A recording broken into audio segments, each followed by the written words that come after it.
Өнгөрөгч 2025 оны 9-р сарын 26-нд Тайландд жирэмсэн эмэгтэй хадан зохионоос унсан нь гэх хэрэгээр олонний анхаарлыг татсан Ван Нуаны гэр бүл салалтын шүүх хурал эхэллээ. Ван Нуан бүсгүй 2 цүнхтэй нотлох баримттайгаар шүүхэд орсон байна. Ван бүсгүй 6 жилийн өмнө жирэмсэн байхдаа Тайландд өндөр хавцал дээрээс түлхүүлэн унсан юм. 34 метрийн өндрөөс шидэгдсэн ч гайхалтайгаар амьд үлдсэн эмэгтэй түүнийг өндрөөс шидсэн хүнтэйгээ өөрөөр хэлбэл нөхөртөөгөө нүүр тулан шүүх тайхимд уулзах мөч иржээ.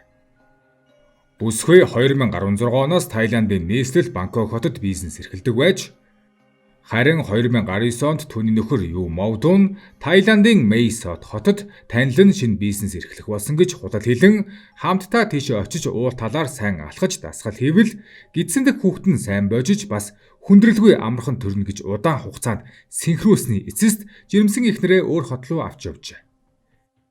Энэхүү Мэй Сот хот нь Мянмартай хэлэлдэг хот юм. Хожим илэрсэн санаанд ормгүй баримт мэдүүлгээс харахад тэр ихнэр хүүхдээ Мянмар руу хил давуулан худалдах гэж байсан нь тогтоогдсон.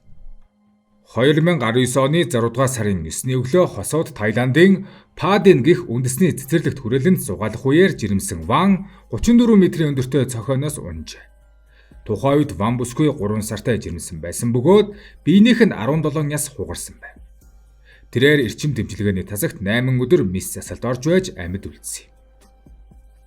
Эхэндээ хүмүүс үнийг гинтийн осол харамсалтай эмгэнэлт хэрэг гэж бодож байсан ч цаг хугацаа өнгөрөх тусам үнэнний сэжим ил гарчээ. Тайландд байх хугацаанд сэжиг бүхий байдлыг нь мэдэрч эхэлсэн Ван бүсгүй гэр бүлийнхэнтэйгээ байнга холбоотой байсан. Мөн нөхрийнхөө хийж буй логик зүгийн худал яриаг нь мэдэрч байсан тэр ямар нэг зүйл буруу байгааг ойлгож анханасаа сэжигтэйгээр хандсан. Ван Нуан амжилттай бизнес эрхлэгч санхүүгийн хувьд бие даасан эмэгтэй байж. Түүний энэ амжилт нь нөхөр болох Ю Мавдунгийн нүдэнд мөнгө хадгалдаг тарган гахайн сав мэт харагдажээ. Нөхөр нь болох Югийн ээж хүртэл чиний бизнес амжилттай байгаагүй бол хүмүн ийм буруу зүйл хийхгүй байх байсан гэж хэлсэн байдаг. Энэ үг бол аимшигтай логикийг илчилж байна. Эмэгтэй хүн хэтэрхий амжилттай байвал энэ нь төрөлхийн нүгэл болж хариуцлага хүлээх ёстой мэт ойлголт. Танилцаад удаагүй байсан Ю Мавдун бүсгүйг өргөтөн түргэн хугацаанд гэрлэлтэй хууль ёсоор бүртгүүлснийхээ дараа гэмт хэргийнхээ схем болоод өрхийг бэлдэж эхэлсэн байна. Эхнийх нь түүнийг зарж хүний 8-аар ашиг болох, хоёр нь хэрэг бүтэлгүйтэл даатгалын мөнгө болон хөрөнгийн өв залгамжлал авахын тулд эхнэрээ хадан зохионоос түлхэх. Ю Мавдунгийн хувьд эхнэр нь түүний амьдралын хамтрагч биш, харин зүгээр л эд баялаг олж болох алтан гахаан байлаа. Хожим хэрэг илчлэгдэхэд Ю Мавдунд Тайландын анхан шатны шүүхээс бүх насаар нь 20 ял оноосон ч тэр давж залцсан. Эцэст нь 3 дахь шатанд 33 жил 4 сарын ял оноосон байдаг. Шүүхийн үйл явц олон эргэлттэй байсан бөгөөд гэр бүл салалтын хэрэгч бүр илүү төвөгтэй болжээ. Ван бүсгүй 2023 оны 9-р сард Нанжингийн Чинхуай дүүргийн шүүхэд гэр бүл салалтын иргэний хэрэг анх үүсгэсэн.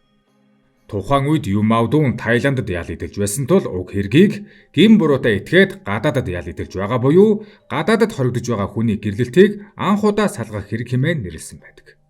Хэвийн журам ёсоор гэр бүл цуслах хэрэгт хоёр тал хоёулаа хятадын газар нутаг дээр байж шүүх хуралдаа орох буюу зөвхөн Ю Мавдун гэмт хэргийнхээ ялыг дуусгаж хятадд ирснийхээ дараа л шийдвэрлэгдэх боломжтой. Энэхүү журмаар явбал Ван бүсгүй 33 жилийн дараа буюу даалс хүргэсэн насандаа л нөхрийгөө гарч ирэн хятадд ирснийхэн дараа л гэрлэлтэд цуцлуулах боломжтой байсан. Өөрийг нь алахыг завдсан хүнээс салж чадахгүй 70 нас хүртлээр хүлээх хэрэгтэй болно гэх бодит байдал нь хятадын талын анхаарлыг татав.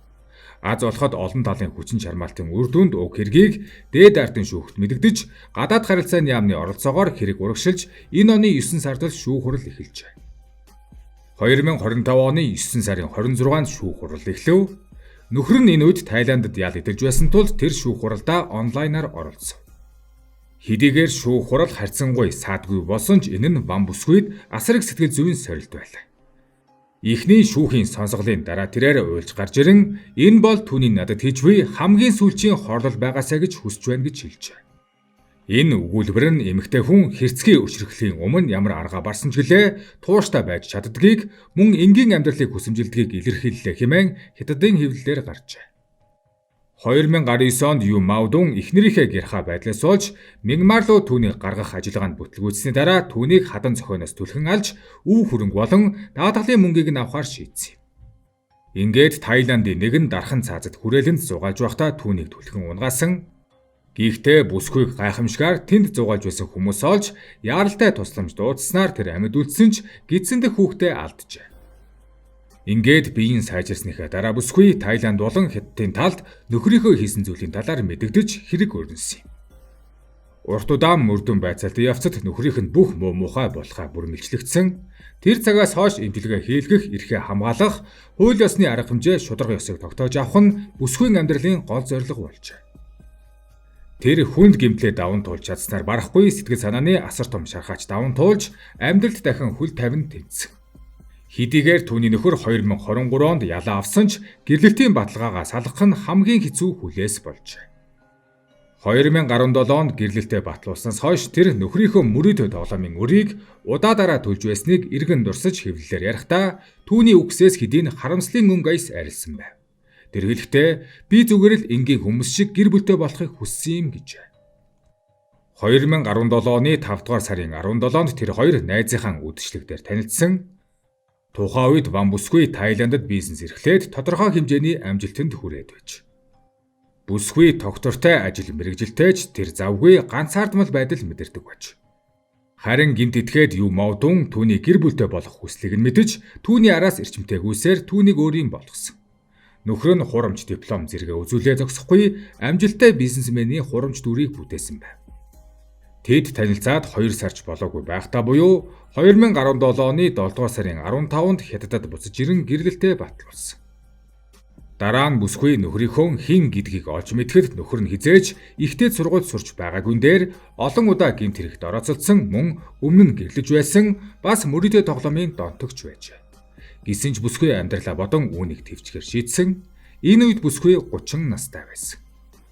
Тогтвортой амьдралыг хүсэн тэсэн ядан хүлээж байсан бүсгүй зайлд итгээд ийм байвалжээ. Хэрэг явдал дуусны дараа Ван бүсгүй хүмүүсийг гэрлэлтийг айдасгүйгээр хүлээн авч хүүхэд төрүүлэхээс бүү эмээ гэж уриалж байгаа ч түүний амьдралыг харах өнцгийг илэрхийлж. Ийм аимшигтай гэрлэлт айдас урвалтыг туулсан ч Ван бүсгүй хайр гэр бүлийн сайханд итгэсээр байна. Түүний энэ өдрөг үзэл зориг нь олон хүнийг бишрүүлж чадсан юм. Олон удаа хагалгаа хийлгэж дааврын нэм хэрэгсний улмаас жин нь 130 кг болтлоо нэмэгдсэн байна. Цаашид түүнийг олон хагалгаа хүлээж байгаа бөгөөд үе мөж солих зардал процедур тоон тодорхойгүй байна. Ван Нуаны түүх бол хүний муу санаа ямар хэмжээнд гажиж болохыг харуулахын зэрэгцээ хамгийн хүнд нөхцөлд ч эмэгтэй хүний сүрэн зогсох төвчээр няцасшгүй сэтгэлийг гэрчлэв. Хүний наймааны бараа болон зарагдах шахсан төлөвлөгөөнөөс хадан зохионоос түлхэгдэх тэр мөч хүртэл. Мөн нэр төр эрх чөлөөгөө хамгаалан тэмцэх хүртэл тэр 6 жилийг зарцуулж эцэст нь шударга ёсыг тогтоож чаджээ. Бүсгүй хэлэхдээ энэ бол надад учруулах түүний хамгийн сүүлийн хорлол байгаасаа гэж хүсэж байна. Хүн бүр амьдралаа дахин эхлүүлэх хэрэгтэй бас зоригтой байх ёстой хэмээн хэлсэн нь зүгээр нэг гунигт дурсамж бус харин олон эмэгтэйчүүдэд өгчгүй урам зориг байсан юм. Яг өнөөдрийн байдлаар шүүхээс албан ёсоор шийдвэрийг зарлаагүй дараачин шүүхийн процессыг хүлээж байгаа бөгөөд Ван бүсгүй хэлэхдээ шүүх залхаа этгээдээс намайг салгана гэдэгт бүрэн итгэлтэй байна хэмээжээ.